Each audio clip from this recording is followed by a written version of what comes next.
Hi, my name's Phil. I like talking about politics, and in this video I'd like to discuss a rather interesting letter which Her Majesty's Revenue of Customs, the government department dealing with, of course, customs arrangements, denied even existed after it was mentioned on a current affairs programme, Newsnight. In it, the chairman of the company delivering our customs system software makes clear to the government that the system is not ready, it's not reliable, makes it clear they were told this a long time ago and now they're making it really clear to them. Can you stop believing in unicorns? But first, if you'd like to be notified of daily news and politics, please subscribe to the channel and click the bell notification icon. So, I've been talking about customs arrangements for quite a while, going back months, and at no point was anybody in the know that I was reporting on, Brexit ministers aside, of the belief that they would be ready. Indeed, Michael Gove, it was quite weird how the year went on. Right at the start, he was saying, yeah, the IT system will be ready for 2024. To which I immediately said, okay, you're planning on leaving at the end of 2020. What are we going to do for 4 years? What are we going to do, Govey?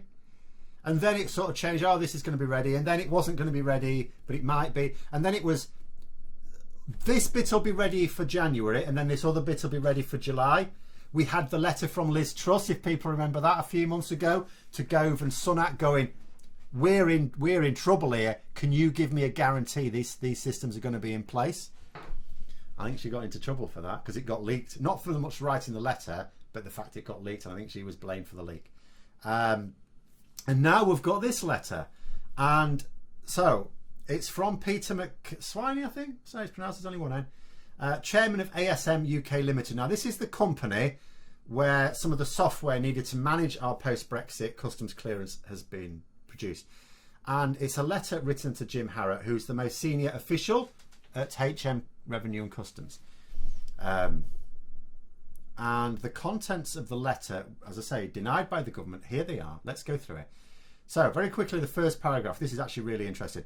I am writing to formally notify you. So formally notify, it's like action needs taken here. This isn't just a general missive just for information. This is something needs to be done.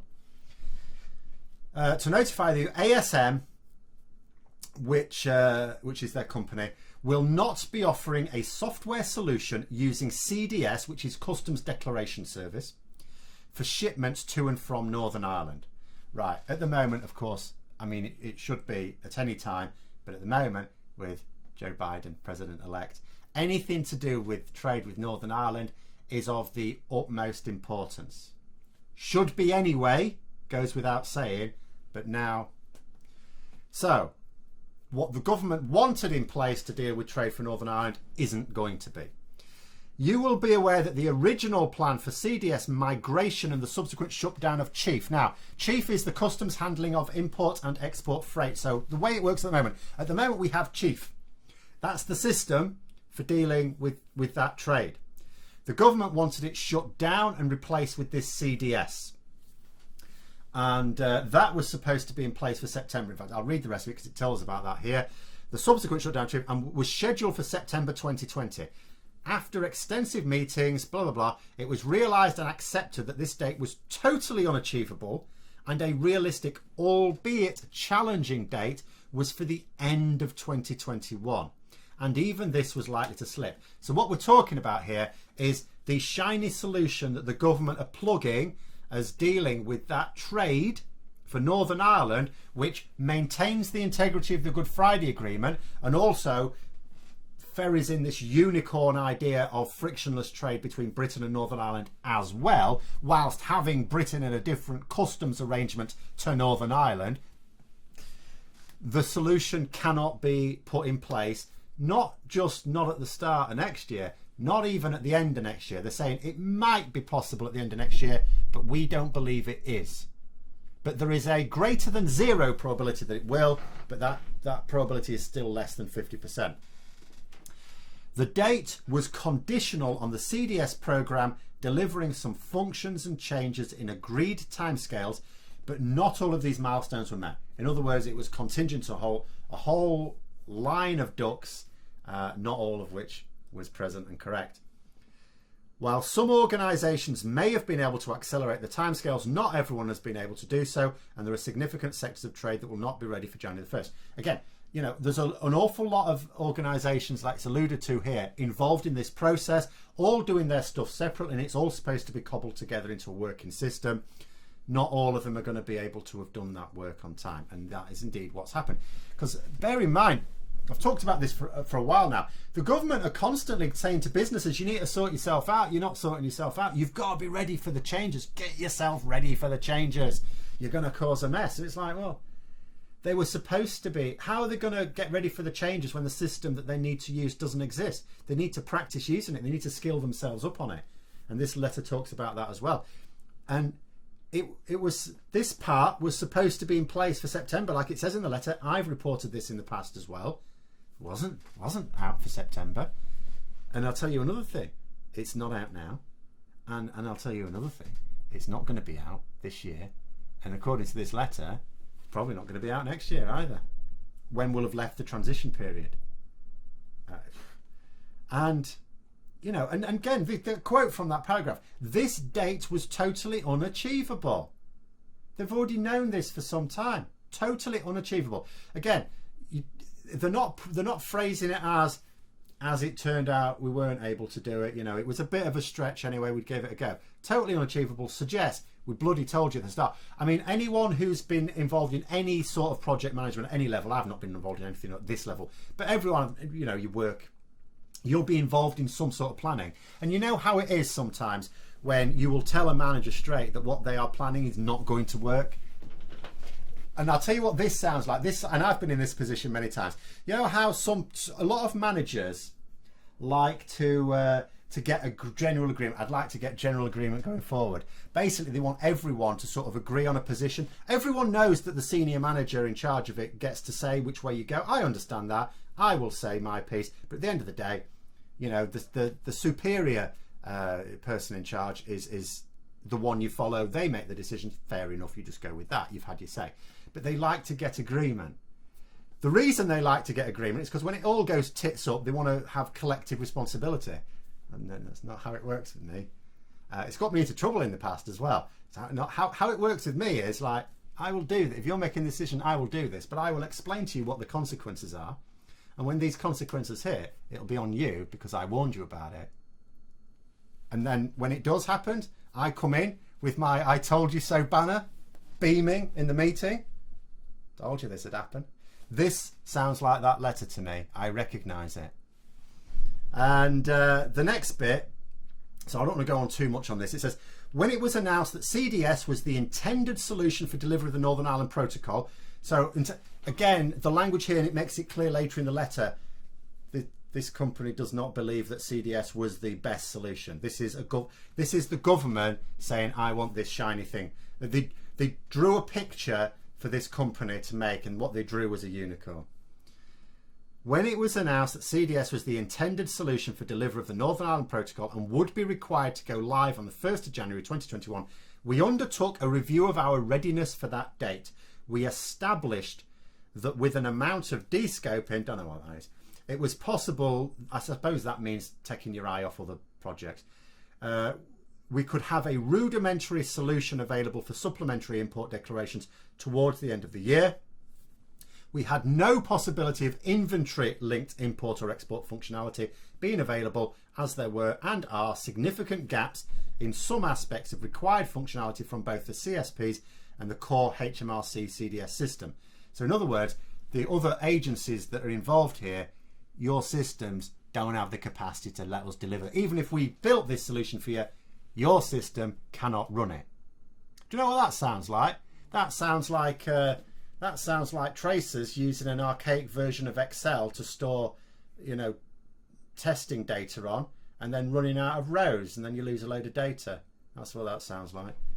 It says there are still blocking issues on export declarations, revenue creating import declarations, and export dual running, inventory linking, blah, blah, blah, technical stuff I probably don't understand. So what they're saying is that all they could ever do was try and build a ramshackle system because there simply wasn't time to deliver what was really needed. And then it goes on, we concluded that we had no realistic chance of releasing a CDS compliant solution, training our users and help desk staff before the end of March 2021. So at this point, they said way back then, you've got no chance, son, before March 2021, but it was needed for January. We felt that any product we did release carried with it the risk of significant reputational damage. So they don't, it's all right the government saying, well, just release what you can. They don't want to release something that's crap because they need work later on. They need customers later on. The government's not going to give them all the work they need for the rest of their lives. So they do not want to release something that is crap, basically. And they said, as it would be nowhere near the standard expected by our users. Because like I say, what will and you know how this government will react as well. They'll never take responsibility. If the system fails, melts down, which inevitably it would do, they'll just blame this company. Well, that company doesn't want that. It says, we also had and still have significant reservations over the level of technical support that HMRC can provide. So now they're also saying, again, we deliver this solution, you're going to need, there's a lot of people that have to use it, and they're going to need help. You are not providing anywhere near the level of help that's going to be needed. They make the point here. Supporting 10 live users making a few thousand declarations a month is a very different proposition from handling the expected 1 million inbound Northern Ireland and 40,000 outbound shipments per month.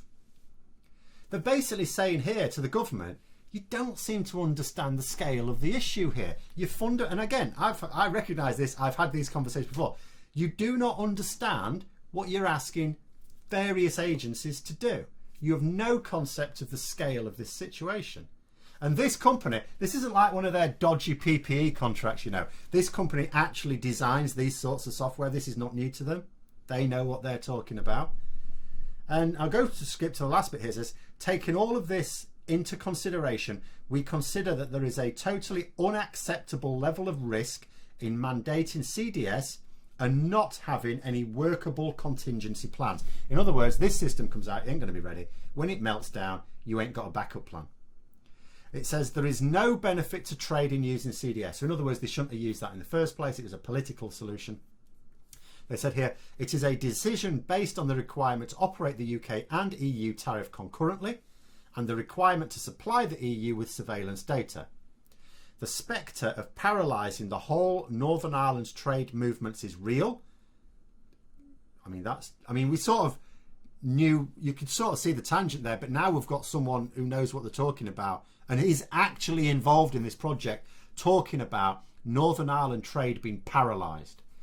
And we do not think that the TSS, which is a Trader Support Service, can mitigate this to an acceptable level. In other words, there isn't the support to help people out when they cannot work out how the bloody hell to get goods between Northern Ireland and Britain. It says, we would urge you to start to look at viable alternatives, ideally using Chief, which is the current system, it says that, which is currently in use and widely understood by all parties involved in trade with Northern Ireland. In other words, it's already in use, people know how to use it. Can you not keep just using this, please? Please let you know, blah, blah, blah, blah. There we are. I mean, this isn't like independent industry experts that are going, looking at the situation going, yeah, this ain't going to be ready. This isn't haulage associations going, we don't know how to use the system because the system doesn't exist. This is the person designing the software for the system going, yeah, it ain't ready. And it ain't going to be ready. It's not going to be ready for a long time. And you are risking everything here. The level of chaos you are going to sow here is going to be truly epic. You need to think. Basically what they're saying is to the government, we hear you like U-turns. We hear you like changing your mind quite regularly. You might want to change your mind again on this quite quickly. But there it is. Those are my thoughts. Let me know yours in the comments below. I hope you found the video interesting. If you did, don't forget to click the like button. If you'd like to support the channel further, please also click the Patreon link for details. And until next time, I'll see you later.